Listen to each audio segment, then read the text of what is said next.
And this Special Recognition Youth Award is awarded to Aakarsh Shamanur. Please give him a warm hand. Aakarsh Shamanur is an innovator who has tackled the vulnerability and lack of adequate amenities for India's street vendors, who make up to 2% of the Indian population. This involves supplying them with renewable energy and also including cultural values, empowerment and inclusive development in the mix. Aakarsh also works with a digital vending platform for the vendors. He also happens to be an IHS alumnus. This is in my notes all the time. Among his other innovations, he has also developed an alternative to firecrackers during the Diwali festival by means of solar-powered lights. Do they enjoy it? Yeah. IHS recognizes him for bringing light to places where they are needed by means of graceful innovation. And I want to congratulate you. And the award will be delivered by Forbes Davidson planning expert IHS Associates. And I want to give it once more a warm hand and a congratulations.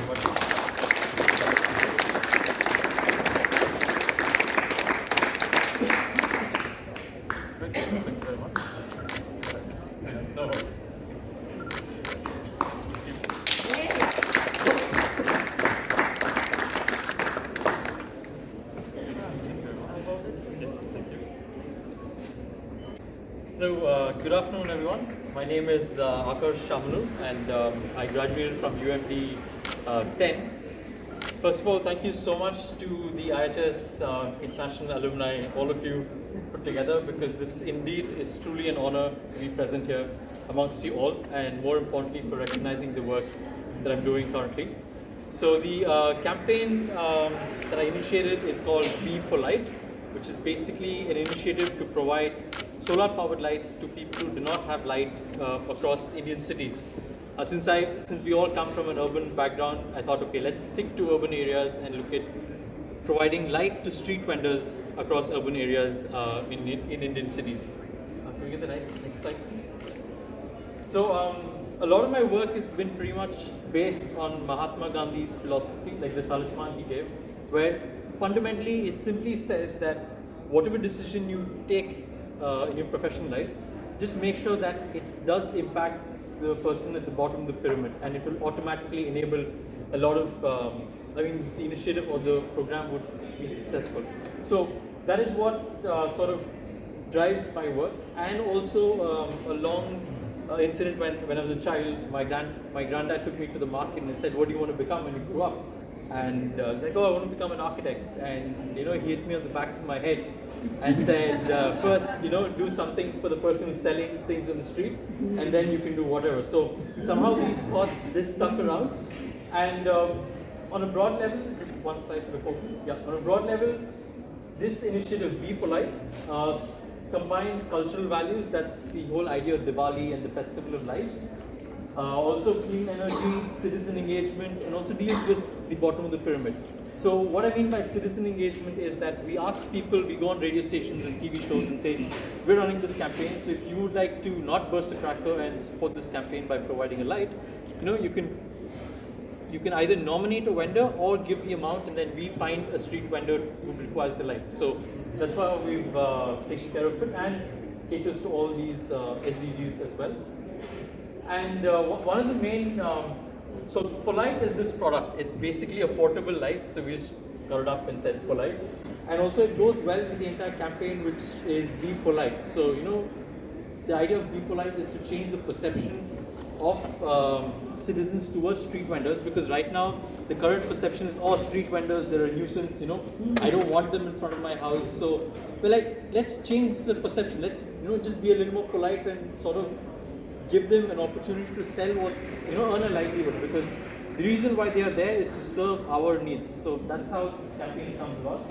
And a lot of the other outcomes is that urban safety. So this is an example in my city, Bangalore, and it's an area called Yalanka. So this is the earlier image.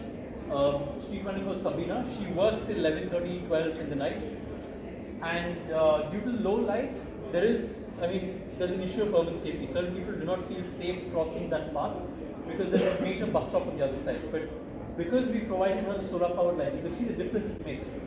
A lot of women feel safer at night to cross that path. So it just adds to the area, the element of urban safety as well.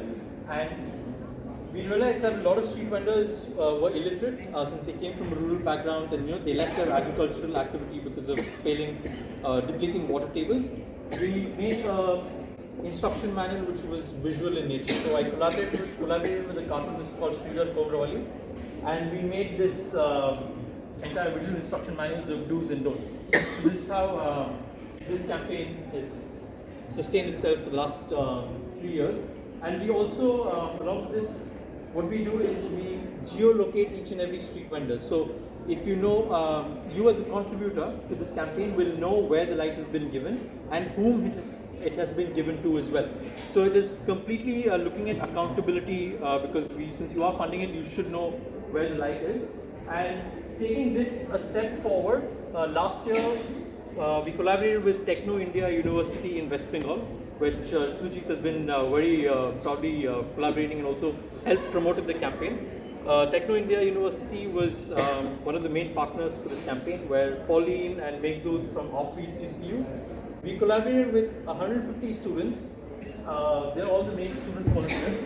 They went out, identified the vendors who needed the lights, fundraised for them, and then handed over the lights to them as well. So it was a completely student-run initiative, and we're looking at how we can replicate it. This is one of the ways we're looking at replicating across other cities as well. So overall, we've handed lights to about 350 plus street vendors. And when I started this campaign, initially a lot of people said, okay, if you're giving it for free, please give it only to the women, because the men would just probably sell it off rather than holding on to it. And also a lot of them use the same light for their children to study in the evening as well. So there are a lot of other long-term implications. And one of the kids of the vendors were like, uncle, like, can we also use this solar power when we build a new house? So suddenly we started talking about sustainability at a very initial level. Like the kids started understanding that we can produce our own energy at home.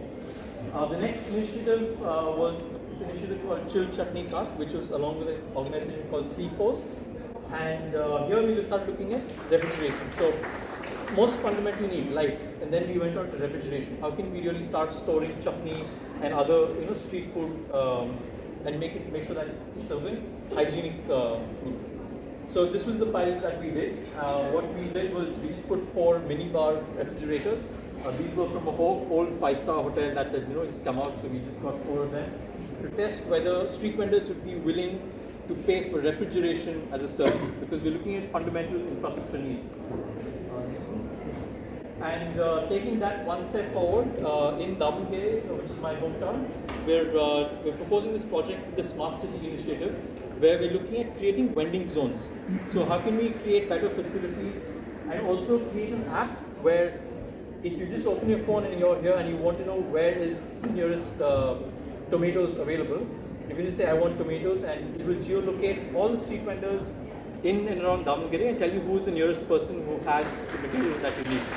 So this is what I'm up to, and I hope to collaborate with you all the coming days. And thank you very much to all the organizers and to our support. And remember to be polite. Thank you.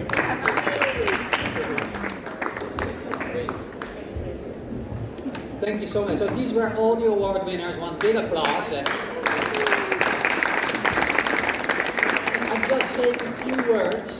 I'm just saying a few words. I say a couple of words. I'm not wrapping up. I'm not going to. But I'm really grateful that you allowed me to do this kind of awkward job. Being kind of an MC of a show. But I'm very grateful because I really appreciate the achievements of the award winners. Because I always believe that it doesn't take smart people to move forward. It takes smart people with ideas, and this is what I see today.